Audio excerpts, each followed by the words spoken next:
God, I will move. Then there was so much peace. It was amazing. The peace was crazy. That's when you know I'm doing the right thing. I'm moving. And peace is always an indication. Going. So I was seated next to my friend Caroline Banacho, and I just told her, I'm going.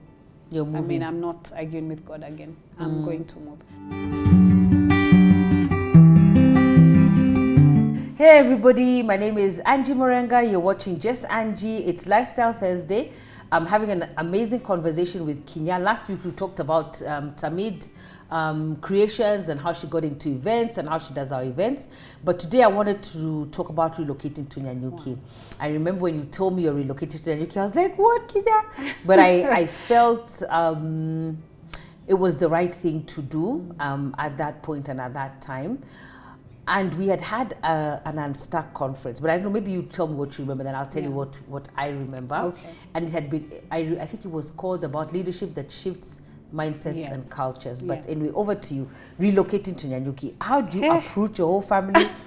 What happened? Wow, I'll never forget it. It was, you know how God talks. Yani when at times God is on your case, it's very loud and clear. And we just want to ignore, but he won't let you ignore.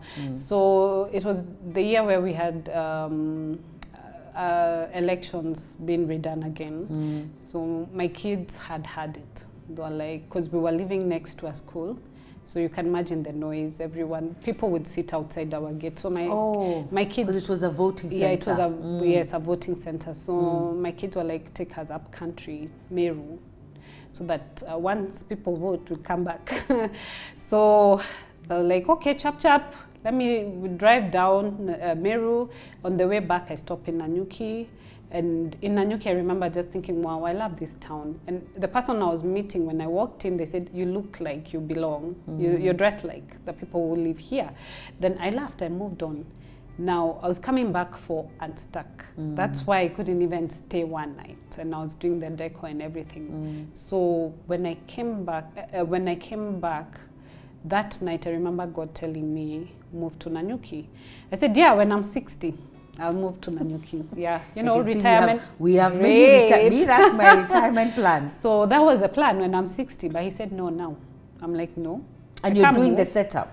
Yes, I'm like doing setup. So the next day now was Unstuck, and I'm seated there. I can't even hear. I'm like so confused. I'm thinking, how do I move? I have all these things to do. I mean, my child is next day is going to class 1. I mean, I have a plan for every child. Yes, plus me. So we can't be uprooting children. We can't be moving. My son is going to class 1. What is all this? Then that day they were talking about Nehemiah. I'll never forget. And was it Faith and George? Yes. Because we had many speakers. We had like talking. 6 couples so many people speaking. Oh no, there were actually other people. There were other people speaking, but there were quite a number of leaders and there were a number of couples. Yes. And Faith told each one just to pick hear God and come and share with us. And then she said, some of you're just being told to go to your Ushago, to your upcountry, and you're refusing. I was thinking, seriously? God, like you didn't just do why? that. Let me tell you, tears were rolling. And I was like, okay, God, I will move. Then there was so much peace. It was amazing. The peace was crazy. That's when you know I'm doing the right thing. I'm moving. And peace is always an indication. Going. So I was seated next to my friend Caroline Banacho, and I just told her, I'm going. You're moving. I mean, I'm not arguing with God again. I'm going to move. And that was it.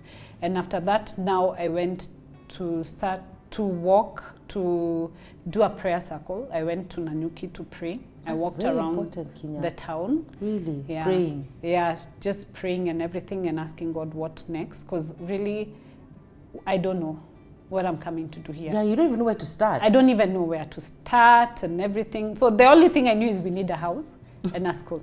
I mean, let's start there. Those are the basics. House hunting took forever. The house I wanted, they kept promising and promising. So September, October, November, we ended up moving the next year, February. My kids are not in school January because see, we are moving. We've gotten a school. We're paying for a school. We have uniform, but we are you're stuck. in Nairobi. Yes, we were stuck, and I was so uncomfortable.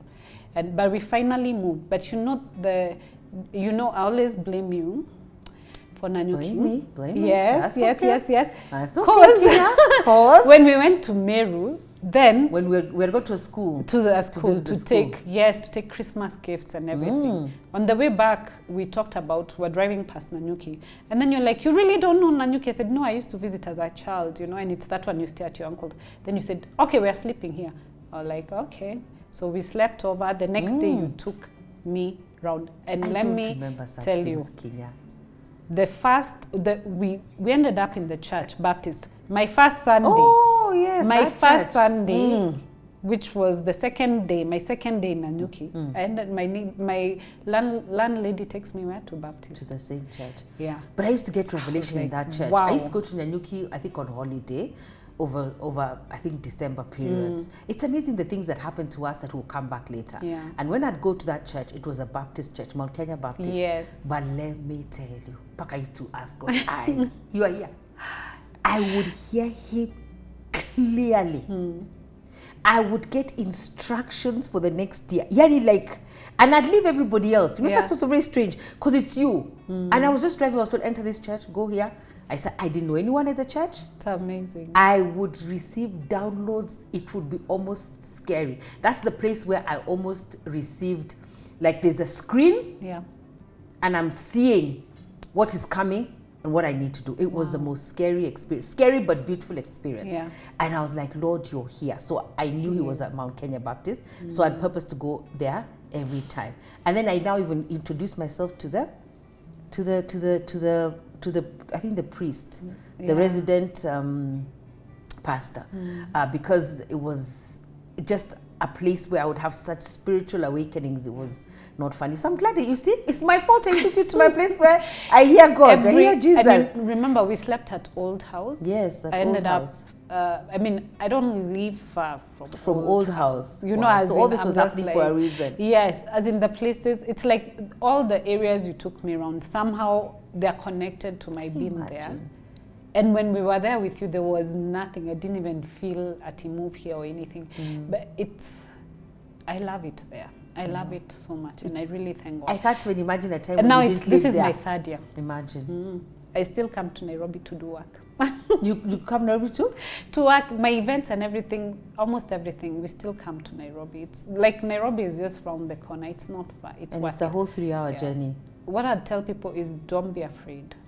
Don't be afraid when God calls you somewhere. He has a reason. We're still discovering why. Yeah, and he doesn't have to tell you everything. Yeah. He doesn't have to reveal everything. You just moving one step at a time. It's on a need to know basis. And I thank God for all the people we've met there. It's just an amazing, lovely community. Yeah. And whatever you ask God for, like we asked for friends, He's given us friends, He's given us family there. It's now if He tells me come back to Nairobi, it will be a struggle. I'll be kicking and screaming. Oh Lord. Yeah. It's where God rolls His eyes. He's just like, these people, I'm like any other county, please. But not Nairobi. Not Nairobi. I love the peace. Yeah, the peace, the quiet, the pace of life, I think the community. Yeah. And you even had an event there recently, you said. Yes. So also trying to introduce the event space into Nanyuki as well. That was a breakthrough. I mean, and that's what people need to know. God might call you somewhere. Don't be in a hurry. Take time. Listen to Him. Just plant yourself there. Because 3 years later, I do like my first paying job in Nanyuki. Yeah. So God has a plan. And I talk to so many people about homeschooling, about education, and I'm glad that I walked a journey that people are interested in listening to there. I found amazing sisters to work with there. And a Bible study group, that one I was so excited about here. I'm really grateful that I even like the way you had your diverse friends. So it's just an instruction. Yeah. You follow the instruction, Kinya, you stop kicking and screaming, and here we are, and the plan is still unfolding. It's unfolding beautifully, I must say. Yeah. Amen. Yeah. Amen. I hope you're learning. So whatever bold move God is asking you to make, just do it. Whatever God is asking you to step out into, just do it. Even in Jeremiah it says, I know the plans I have for you. Plans to give you a hope and a future, and there's not a single plan to harm you. So just do it. Yeah. God bless you and see you next Thursday.